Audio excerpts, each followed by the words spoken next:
Alright, so I have this keyboard right here, and I don't want to see any comments about how I should have a mechanical keyboard. Let me live my life.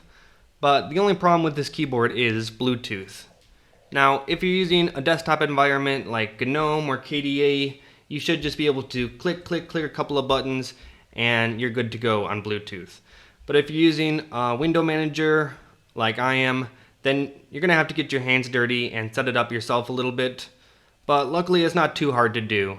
So today I'm going to show you how to do that on Arch Linux.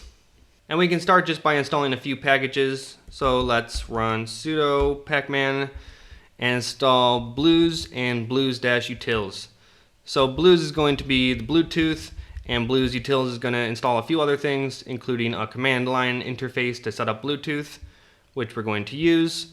And so once you're done with that, you want to see if the Bluetooth module is running. So we're going to run lsmod, and we want to see if BTsub, or not BTsub, BTUSB is loaded. And so we're going to grep that out. If it appears on this list, then you have it loaded, so I don't have to do anything additional. But if you don't, you want to load it using modprobe BTUSB. So anyway, once you're done with that, we also need to start it as well. So we want to run sudo systemctl, and we want to first start bluetooth.service.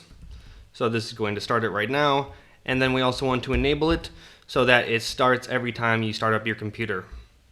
Okay, so once you're done with that, we're ready to set up some Bluetooth devices. So let's use bluetooth-ctl. Now, if you don't want to use a command line interface, you can also use a graphical interface. For example, Blueman, which you can install via pacman. But for me, I don't mind using the command line interface. I think it's not that difficult. So we're going to use bluetooth-ctl. So when you open this up by default, it's going to be powered off. So we want to run power on in order to turn on the controller, and it's on. So we also want to turn on the agent with agent on, and then default-agent. And what the agent is going to do is it's going to automatically connect any trusted Bluetooth devices whenever you restart your computer. So you don't need to come in here and manually connect every time that you restart your computer. And so now we're ready to connect some Bluetooth devices. So let me just turn my keyboard on and set it to pairing so that we can scan for it. And you want to turn scan on right here, and it's going to discover every device that we can connect to. So as you can see, the device right here that we want is Logitech K810. That is my keyboard. It's going to have the name of your device here on the right. If you want to get the devices again, you can just run devices. But we want to get this Logitech. So we're going to use the MAC address right here, this code right here, to connect it. So first off, we want to trust it. And you don't have to type out this whole address. Just type the first couple of characters and you can tab complete it. So as we can see, the trust has succeeded. That's good news. So now we want to pair it with the same MAC address. Type that. And now it's going to give me a passkey right here. I believe you only need to do this if you have a Bluetooth keyboard. Okay, so I just typed the password wrong the first time. So when you see this pairing successful right here, that means you're in. So all that's left to do is to connect it. So we can connect the MAC address one final time, and connection is successful. And let's see if I can type on my Bluetooth keyboard, and I can type whatever I want. All right, that's great. So we now have a working Bluetooth keyboard. And I'm tired of getting these messages, so we can just turn the scan off right here, and it'll turn that off. But there's one more thing to do. So the Bluetooth is not automatically going to start up whenever you restart your computer. So we need to change one setting in order to do that. So open up in your favorite text editor /etsy/bluetooth/main.conf. And this is a little bit big. What you're looking for here is this auto enable option.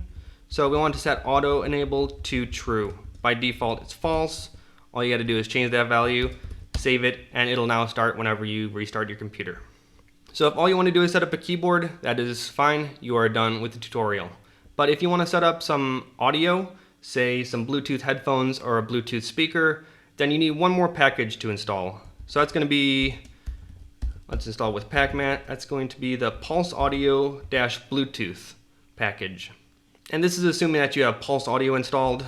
Obviously, if you don't, you can install it with Pulse Audio. And you can start it with Pulse Audio -- start in case you don't have that already. But I'm assuming that you have that installed. And so now we can connect some Bluetooth headphones. I have some laying over here. So I already have these headphones set up, but if you want to, you can set them up with the exact same process that you would here. You just trust, pair, and connect. So the only thing left to do is to switch to the Bluetooth headphones using Pulse Audio. So there's a few different graphical interfaces for Pulse Audio, but I'm going to use Pavu Control. Obviously you can use whatever you want, but Pavu Control works pretty well. So first we need to start up some music. Okay, so now we're playing some music. By default, Pulse Audio is going to use the default speakers. For me, it's my laptop speakers, but you can go in and change this. As you can see, we now have our Bluetooth device. And if you listen in, yes, it is now playing from our Bluetooth speakers. So that's a success. So that's how to set up Bluetooth on Arch Linux. Now you're free to set up as many Bluetooth devices as you'd like.